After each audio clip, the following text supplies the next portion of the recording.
오늘 본문 하나님의 말씀 빌립보서 1장 1에서 11절 읽도록 하겠습니다. 빌립보서 1장 1에서 11절까지입니다. 그리스도 예수의 종 바울과 디모데는 그리스도 예수 안에서 빌립보에 사는 모든 성도와 또한 감독들과 집사들에게 편지하노니 하나님 우리 아버지와 주 예수 그리스도로부터 은혜와 평강이 너에게 있을지어다. 내가 너희를 생각할 때마다 나의 하나님께 감사하며 간구할 때마다 너희 무리를 위하여 기쁨으로 항상 간구함은 너희가 첫날부터 이제까지 복음을 위한 일에 참여하고 있기 때문이라. 너희 안에서 착한 일을 시작하시니가 그리스도 예수의 날까지 이루실 줄을 우리는 확신하노라. 내가 너희 무리를 위하여 이와 같이 생각하는 것이 마땅하니 이는 너희가 내 마음에 있음이며 나의 매임과 복음을 변명함과 확정함에 너희가 다 나와 함께 은혜에 참여한 자가 됨이라.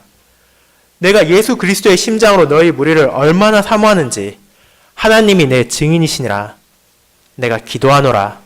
너희 사랑을 지식과 모든 총명으로 점점 더 풍성하게 하사 너희로 지극히 선한 것을 분별하며 또 진실하여 허물 없이 그리스도의 날까지 이루고 예수 그리스도로 말미암아 의의 열매가 가득하여 하나님의 영광과 찬송이 되기를 원하노라. 아멘.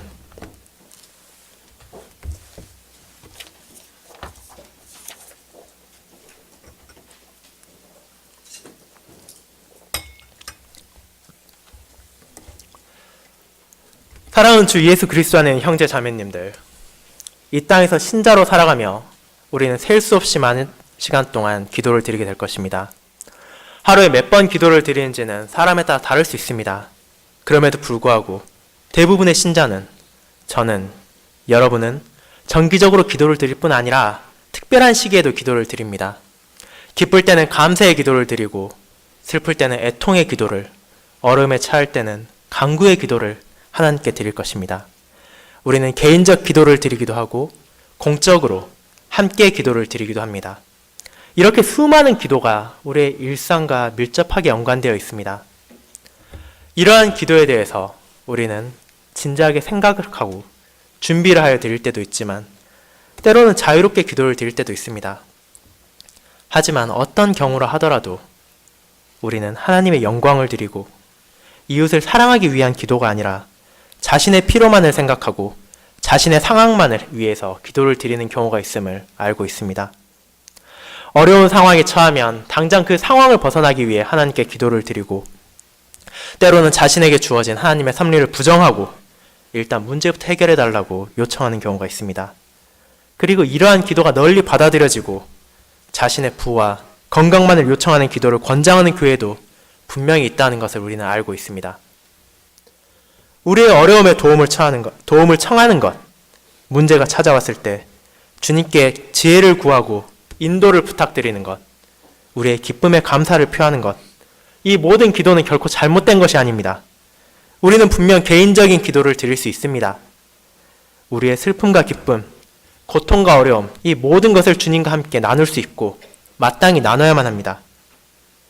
하지만 그 모든 것에 앞서서 선행되어야 하는 것은 무엇입니까? 그것은 바로 하나님의 영광과 그분의 선하신 뜻임을 우리는 기억해야 합니다. 우리는 이러한 기도의 자세를 사도의 편지를 통해 보게 됩니다. 딱딱하고 냉철한 교리적 가르침이나 어려운 철학적 편지가 아니라 사도 바울이 성령 하나님의 영감을 받아 어떤 방식을 사용해서 사랑하는 형제와 자매들에게 안부를 전하고 기도를 드렸는지를 살펴볼 것입니다. 이를 통해서 우리 역시도 이 세상에서 어떻게 기도를 드리고 하나님의 사랑을 서로 나누며 성도를 돕고 교회를 세울 수 있는지를 보게 되기를 바랍니다. 그렇게 오늘 오전 저는 빌립보서 1장 1에서 11절에 기록된 하나님의 말씀을 성도를 위하여 하나님께 드리는 사도의 기도라는 제목으로 설명드리고자 합니다. 그리고 사도 바울이 본문 속에서 기록한 우리가 배우게 되는 기도의 자세에 대해 다음 세 가지 점을 주목할 것입니다. 성도를 위하여 하나님께 드리는 사도의 기도. 첫 번째, 하나님 안에서 나누는 안부. 두 번째, 하나님으로 인한 감사. 세 번째, 하나님을 향한 간구가 바로 그것입니다. 성도를 위하여 하나님께 드리는 사도의 기도. 그 첫 번째, 하나님 안에서 나누는 안부입니다. 형제자매 여러분, 사도 바울에게 있어서 빌립보 교회와 그 성도들은 결코 낯선 이가 아니었습니다.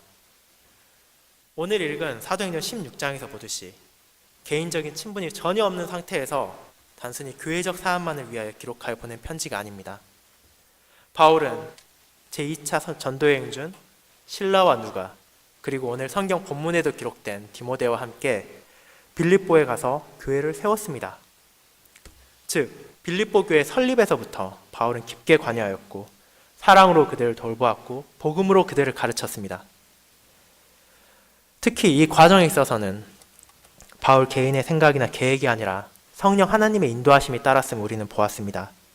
바울은 소아시아 지방에서 더욱더 말씀을 전하고 싶어 하였으나 하나님께서는 그를 마게도니아 지역으로 인도하여서 교회를 세우신 것이기 때문입니다. 또한 그는 사도행전 16장 이후에 나온 몇 년 후에 생긴 제3차 전도여행에서도 빌립보 교회를 다시 방문하였습니다. 그렇게 사도 바울과 빌립보 교회 사이에는 긴밀한 유대관계가 있었습니다. 다른 교회들 같이 사도 바울이 누구인지를 의심하거나 사도의 교리적 가르침을 거부하는 것이 빌립보 교회에는 최소한 존재하지 않았습니다. 이 빌립보 교회는 대부분 회심한 이방인들로 구성되어 있었으며 작고 가난한 교회였음에도 불구하고 사도를 신실히 도왔습니다. 그들은 바울의 선교를 위해 최선을 다해 재정적으로 지원하고 선물을 보내고 사람을 보내어 바울을 돕도록 돌봤을 뿐 아니라 예루살렘에 기근이 찾아왔을 때 그들을 잊지 않고 성도를 위하여 연보를 하였습니다.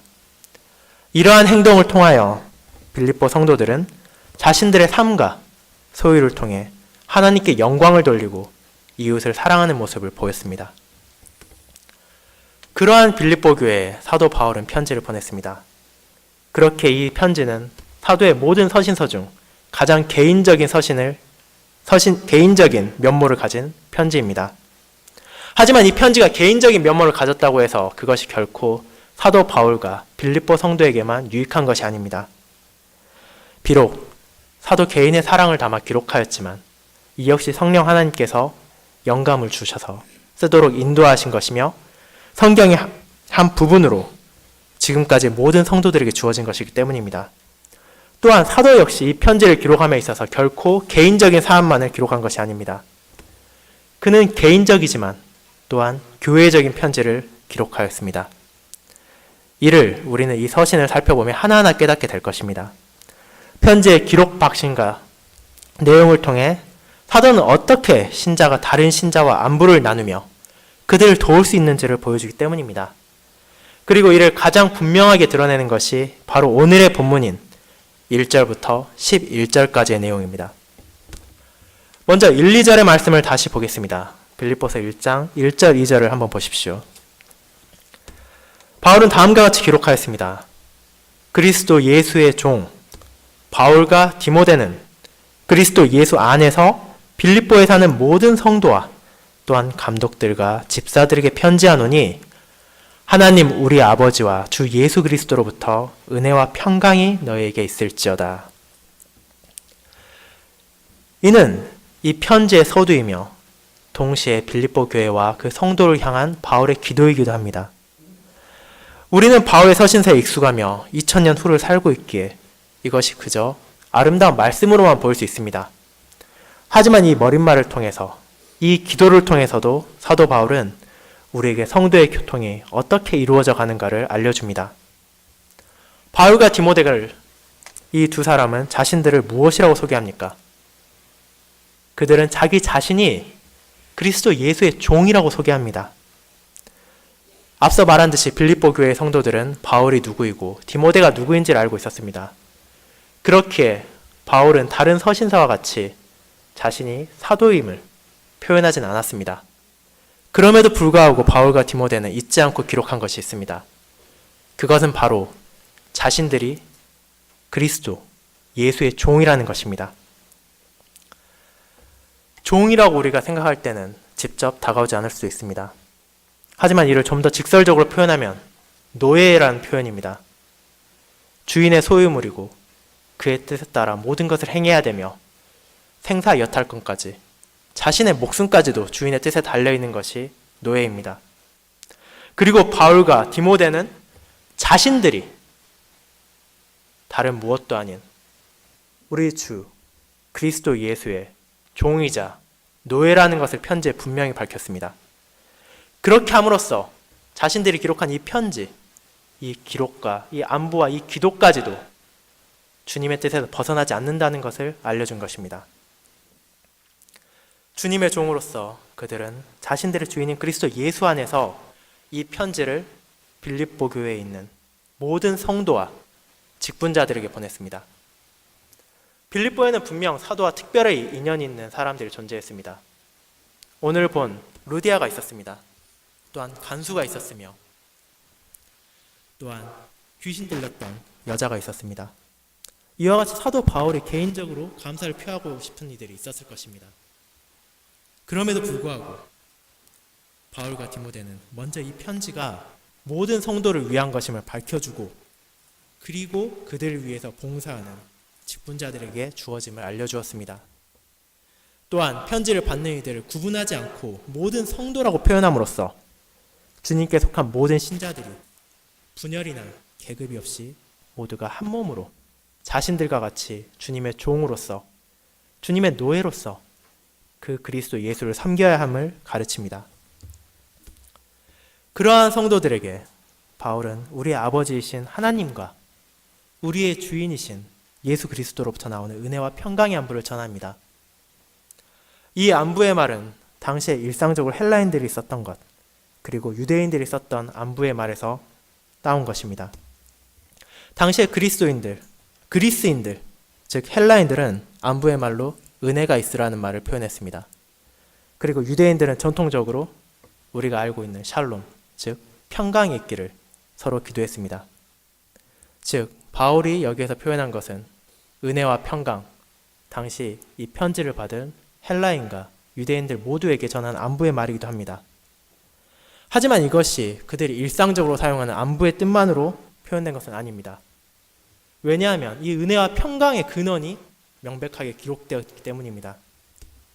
이는 그저 우리가 인사를 하며 잘 지냈습니까? 라고 말하는 것이 아닙니다. 이 안부의 근원, 이 은혜와 평강의 근원은 바로 우리의 아버지이신 하나님과 우리의 주인이신 예수 그리스도께 있습니다. 그렇게 이것이 진정으로 은혜이고 평강이라 말할 수 있는 것입니다. 이것은 우리의 능력을 얻는 것이 아니기 때문에 은혜입니다.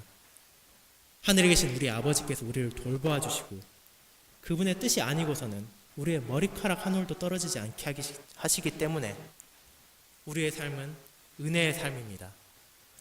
세상의 일시적인 위안이나 기쁨이 아니라 신실하시고 전능하신 하나님 안에서만 우리의 평화를 찾을 수 있기에 이것이야말로 진정한 평강이라고 우리는 고백할 수 있습니다.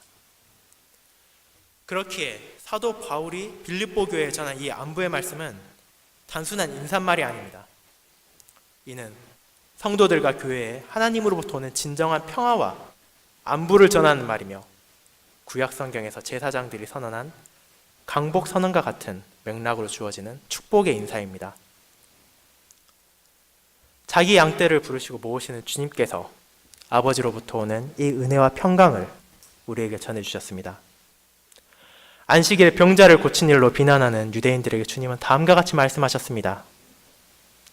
내가 진실로 진실로 너에게 이르노니 아들이 아버지께서 하시는 일을 보지 않고는 아무것도 스스로 할 수 없나니 아버지께서 행하시는 그것을 아들도 그와 같이 행하느니라. 아버지께서 아들을 사랑하사 자기가 행하시는 것을 다 아들에게 보이시고 또 그보다 더 큰 일을 보이사 너희로 놀랍게 여기게 하시리라. 우리 주 예수님께서 아버지의 뜻을 보이시고 아버지의 사랑을 이 땅에 베푸셨습니다. 그리고 죽기까지 하늘 아버지의 뜻에 순종하심으로 이제 우리에게 성부 하나님 안에서 진정한 은혜와 진정한 평강을 누리도록 하십니다.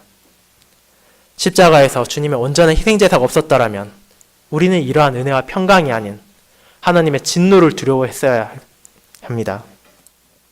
하루하루 떨며 하나님의 진노가 언제 떨어질지 두려워하는 삶을 살았을 우리입니다. 하지만 주님께서는 자신의 온전하신 사역을 통하여 하나님 아버지의 그 모든 진노를 감당하시고 이제는 우리에게 하나님의 자녀, 하나님의 아들, 하나님의 딸이 되는 영광을 누리게 하셨습니다. 그렇게 이제 우리는 그분의 자녀로서 아버지의 은혜와 평강을 누리게 되었습니다. 사랑하는 형제자매 여러분, 여러분은 이와 같은 은혜와 평강을 누리고 계십니까? 성부 하나님의 자녀된 자로서 아버지가 주시는 은혜와 평강이 여러분을 가득 채우고 또 이를 성도 간에 나누고 계십니까? 사도 바울이 빌립보 교회에 전한 이 안부를 생각하십시오. 이는 빌립보 성도들이 완벽해서가 아닙니다. 제가, 여러분이 완벽해서 하나님이 주시는 이 은혜와 평강을 누리는 것이 아닙니다.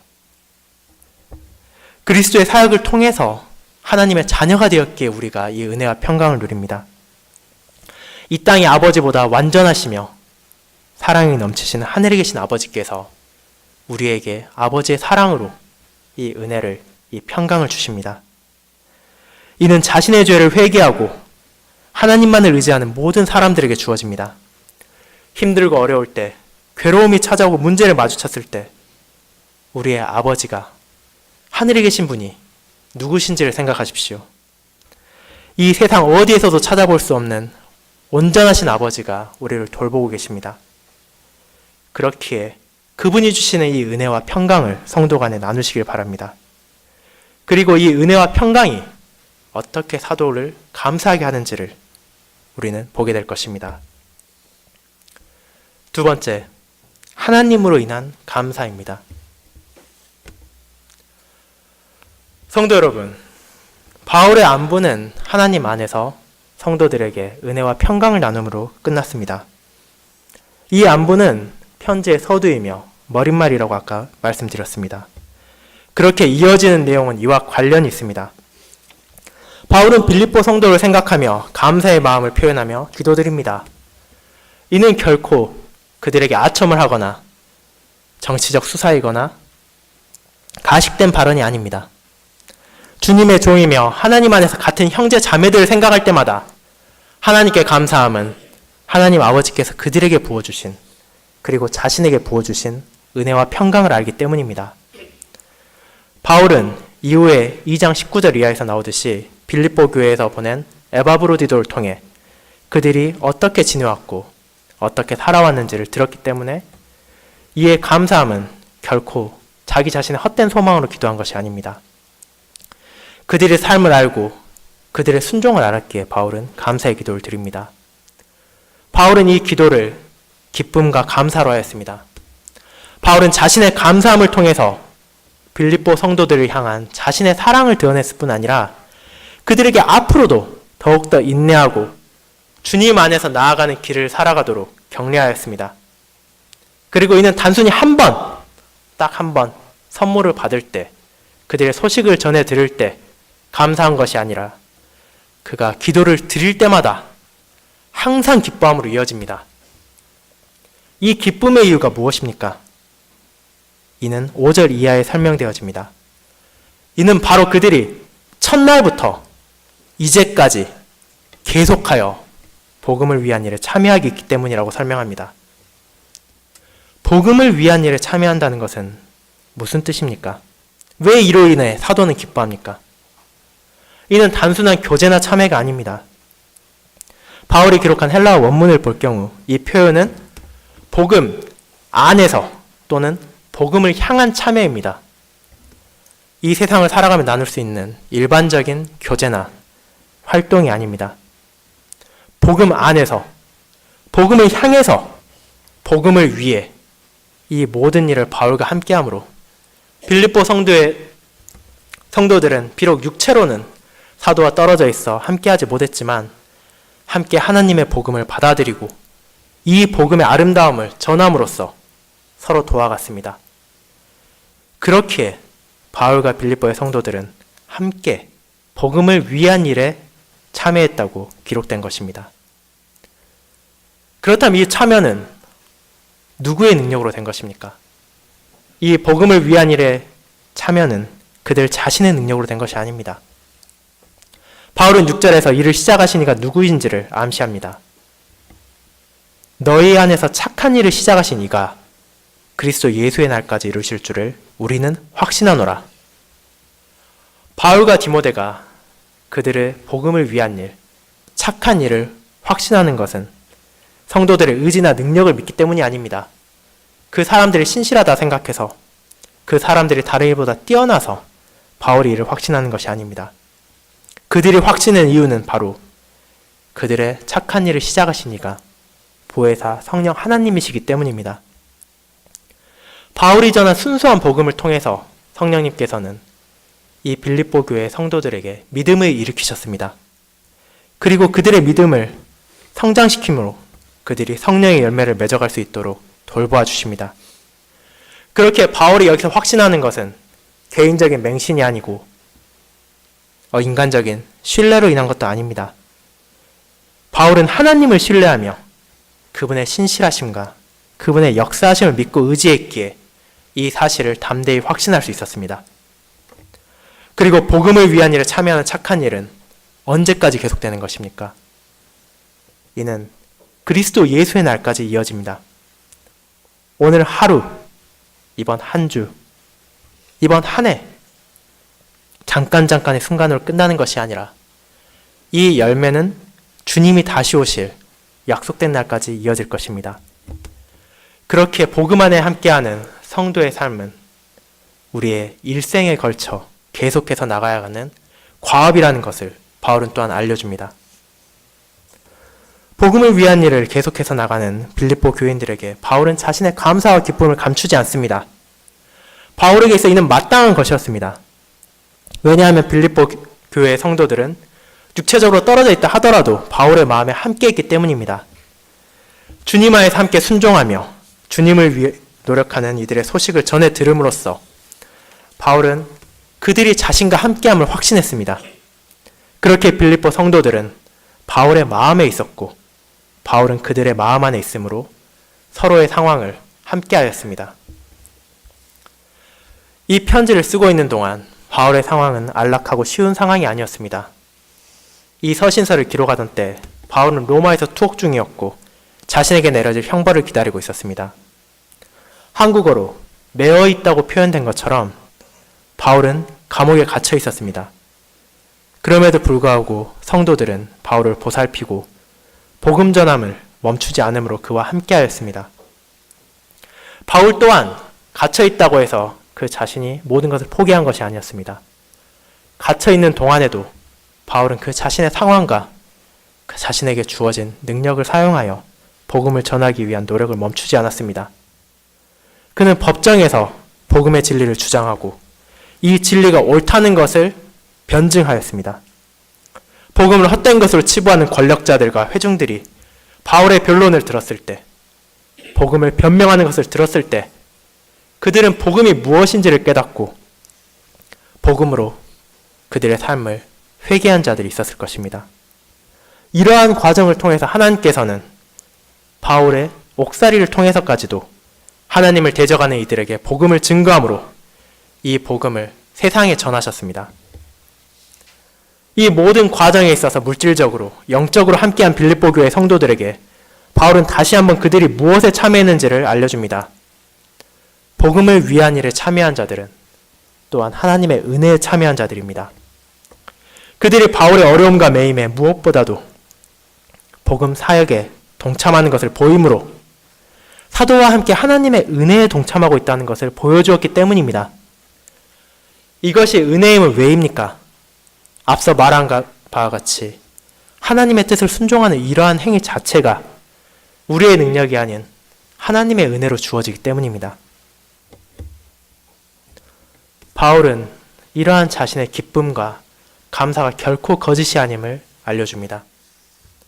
8절에서 바울은 내가 예수 그리스도의 심장으로 너희 무리를 얼마나 사모하는지 하나님이 내 증인이시니라고 전합니다. 바울은 감히 예수 그리스도의 심장이라는 표현을 사용하였습니다. 이를 통해서 빌립보 교회를 향한, 성도들을 향한 자신의 사랑과 감사의 마음이 얼마나 큰지를 보여주었습니다.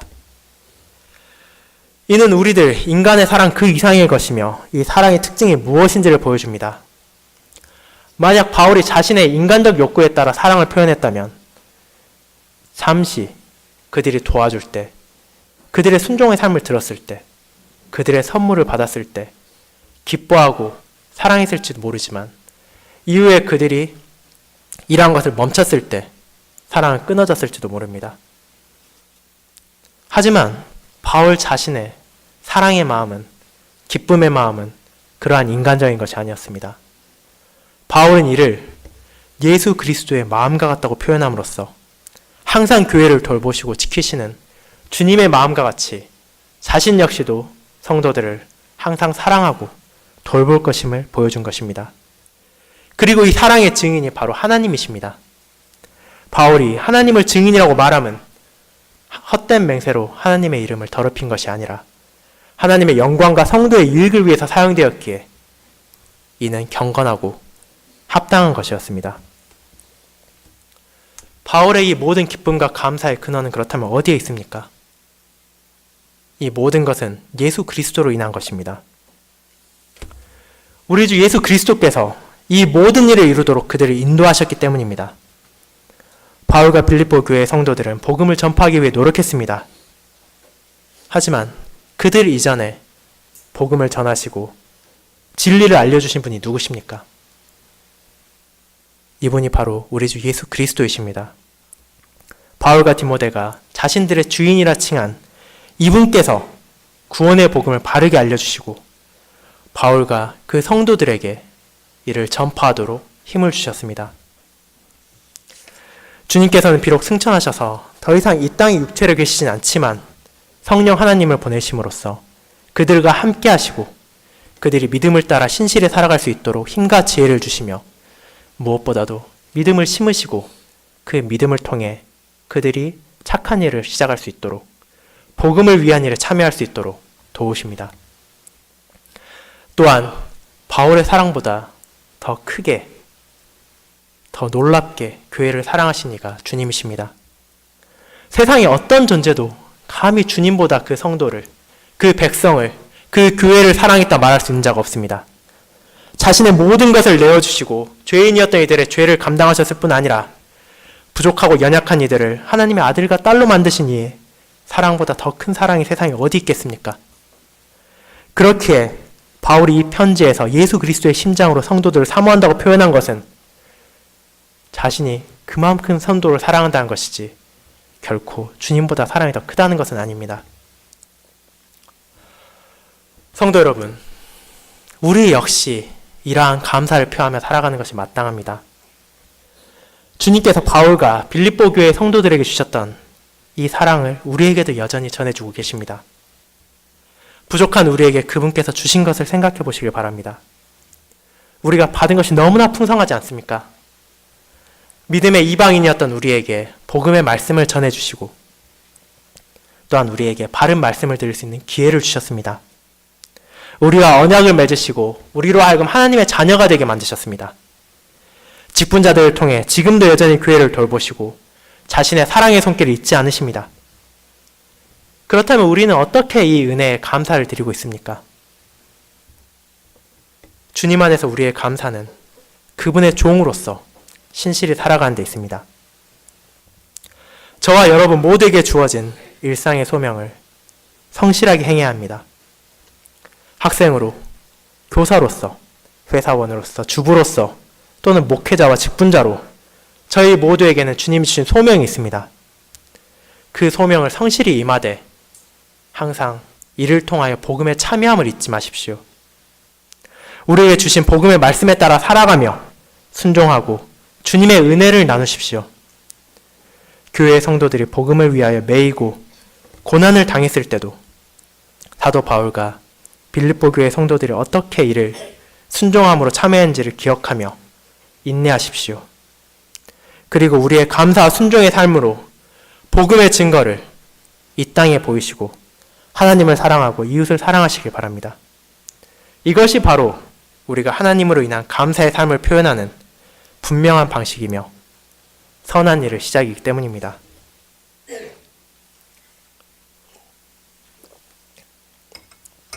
마지막으로 하나님을 향한 간구에 대해 알아보겠습니다. 하나님을 향한 간구입니다.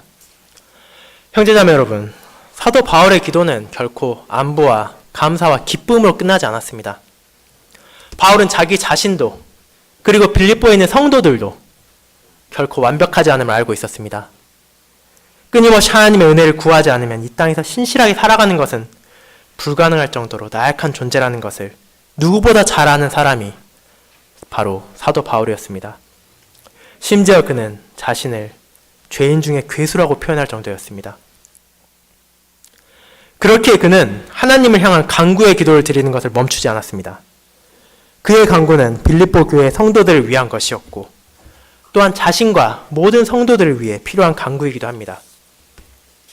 이 기도의 내용은 9절부터 11절에 드러납니다.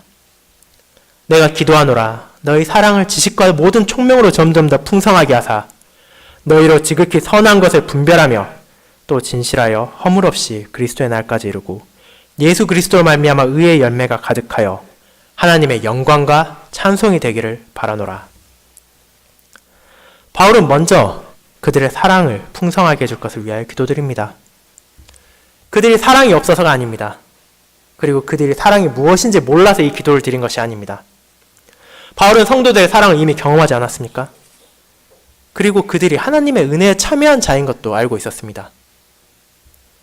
그럼에도 불구하고 이 땅에 있어서 우리 성도들의 사랑은 불완전하며 더욱더 성장해 나가야 합니다.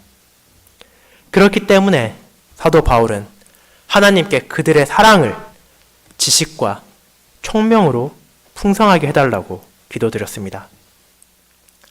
이는 어쩌면 우리에게 궁금증을 불러일으킬지도 모릅니다. 사랑과 지식과 총명, 이를 연관짓는 사람은 이 세상에 드물 것이기 때문입니다. 세상은 종종 사랑에는 이유가 필요 없다고 말하고 사랑 그 자체만이 중요하다고 강조합니다. 하지만 사도 바울이 말하듯이 진실한 사랑을 위해서는 지식과 총명이 필요합니다. 왜 그렇습니까? 이러한 지식과 총명이 없다면, 특별히 하나님을 향한 바른 지식과 분별할 줄 아는 총명이 없다면 우리는 지극히 선한 것이 무엇이고 악한 것이 무엇인지를 분별할 수 없기 때문입니다. 무엇이 옳고 그른지를 알지 못한다면 우리는 증오해야 될 것을 사랑하고 사랑해야 할 것을 증오할 수 있습니다. 잘못된 교리에 빠져 하나님을 거역하면서도 자신은 하나님과 그분의 뜻을 사랑한다고 주장한 이들을 우리는 알고 있습니다. 이러한 이들이 현대에도 있고 과거에도 있었고 미래에도 있을 것입니다. 주님이 사역하던 당시 바리새인들과 많은 유대인들이 하나님의 뜻을 왜곡하면서도 자기 자신들이 정말로 하나님을 섬기고 있다고 믿었던 것을 생각하십시오. 이와 같이 잘못된 길에 빠지지 않기 위해서는 우리는 하나님께 지식과 총명을 구해야 합니다. 그리스도 안에서 그분의 복음 안에 뿌리를 두고 사랑이 성장해 나갈 수 있도록 간구드려야 됩니다. 그리고 사랑이 성장함으로 사랑의 풍성해짐을 통해서 우리는 이 땅에서 지극히 선한 것이 무엇인지를 분별하고 사랑해야 할 것을 마땅히 사랑하고 증오해야 될 것을 마땅히 증오해야 됩니다. 이러한 분별을 통해서 일어나가야 할 것은 6절에서 말한 듯이 감사의 삶으로 주님께서 다시 오실 그날까지 의의 열매로 가득한 삶을 살아가는 것입니다. 이 의의 열매는 하나님 앞에서 옳은 것, 지극히 선한 것을 따르며 하나님께 순종하는 삶을 드러나는 것이지만 바울이 구했듯이 이는 결코 우리 인간의 노력을 통해서만 얻을 수 있는 것이 아닙니다. 이는 오직 예수 그리스도를 통해 주어지는 것이며 그분 안에 거하는 자만이 이 열매를 맺을 수 있습니다. 그리고 이러한 의의 열매, 사랑, 순종, 기쁨과 감사 모든 것의 목적은 단 하나임을 사도는 기록합니다. 그것이 바로 하나님의 영광이며 하나님을 찬양하는 것입니다. 모든 성도들의 노력과 경건함, 순종은 그 자체가 목적이 아니며 그 자체가 목표가 아닙니다. 이를 통해 우리는 하나님의 영광을 구하는 것을 구해야 합니다. 하나님께 받은 은혜의 선물들을 사용함으로써 하나님께 영광을 돌리는 것이 신자의 삶입니다. 그리고 이를 위해 사도 바울은 자신의 기도와 간구를 통하여 성도들에게 이 모든 것을 갖춰주기를 하나님께 간구하고 있습니다. 우리는 이 모든 것을 어디서 찾을 수 있습니까? 우리는 이 모든 것을 우리 주님 안에서 찾을 수 있고 구할 수 있고 주님 안에서 이 모든 것을 맺을 수 있습니다. 주님의 가르침을 따라 우리는 바른 것을 분별할 수 있게 되었습니다. 그리고 오직 그분 안에서 풍성한 열매를 맺을 수 있습니다. 요한복음 15장에서 주님은 포도나무 비유를 하셨습니다. 거기에서 주님은 다음과 같이 말하셨습니다. 내 안에 거하라. 나도 너희 안에 거하리라. 가지가 포도나무에 붙어있지 아니하면 스스로 열매를 맺을 수 없음 같이 너희도 내 안에 있지 않으면 그리하리라. 나는 포도나무에 너희는 가지라. 그가 내 안에 내가 그 안에 거하면 열매를 많이 맺나니 나를 떠나서는 너희가 아무것도 할 수 없음이라. 이것이 참으로 진리이며 진실될 가르침입니다. 우리가 주님 안에 거하지 않으면 어떤 열매도 기대할 수 없으며 맺을 수 없습니다. 오직 주님을 따르고 그분의 가르침에 순종하며 그분만을 의지하고 그분 안에 거함으로써 우리의 사랑이 풍성하여지고 우리는 의의 열매를 맺게 될 것입니다. 그리고 주님께서는 자신의 삶을 통해서도 하나님의 영광을 구하는 삶을 보여주셨습니다. 하나님의 뜻과 명령을 무엇보다도 우선시하며 세상에서 어렵고 힘든 일이라 하더라도 그것이 하나님의 영광을 위한 것이라면 기꺼이 행하는 삶을 우리에게 알려주셨습니다. 주님께서는 자신의 영광을 구하지 않으셨고 성부 하나님의 영광을 구하셨습니다. 심지어 자신에게 주어진 영화로움마저도 아버지를 영화롭게 하기 위함임을 고백하셨습니다. 이러한 주님을 바라보며 제자들과 백성들은 하나님의 영광을 보고 하나님께 영광을 높이며 찬송할 수 있었습니다. 형제자매 여러분, 우리의 기도는, 우리의 간구는 어떠합니까? 우리의 기도 역시 사도 바울과 같아 할 것입니다. 하나님께 사랑을 구하되 지혜와 총명을 함께 구하십시오. 우리가 배우는 교리를 하나님의 가르침을 딱딱하고 지루한 것으로 생각하지 마시고 이러한 교리를 바르게 배움으로써 우리가 하나님을 더욱더 사랑할 수 있음을 기억하십시오. 선한 것을 분별하며 악한 것을 피함으로 주님이 다시 오실 그날까지 허물없이 살아갈 수 있도록 하나님께 구하십시오. 부족한 자신을 의지하지 마시고 전능하신 아버지를 의지하며 하나님 안에서 주님의 뿌리 두고 의의 열매를 맺어나가는 삶을 살아가십시오. 그리고 우리의 행동과 말, 우리의 관계와 소유, 그리고 우리의 삶 전체를 통해서 하나님 아버지께 영광을 돌리고 그분이 주신 크신 은혜에 감사하셔야 합니다. 사도 바울은 이와 같이 편지의 머릿말을 통해서 우리에게 바르게 안부를 나누며 기도를 드리는 것에 대해 알려주었습니다. 이를 기억하시고 우리의 삶에서 드러내시길 바랍니다. 머리를 비우고 단순히 반복적인 기도를 드리는 것이 아니라 하나님과 교통하는 기쁨 안에서 기도를 통해 안부를 나누십시오. 하나님의 은혜를 바라보며 우리가 참여한 복음을 감사하시길 바랍니다. 그리고 하나님께 우리의 필요를 바르게 구하시길 바랍니다. 여러분이 구하신 이 모든 것을 사랑이 많으시고 자비로우신 하늘에 계신 아버지께서 풍성히 주실 것입니다. 아멘.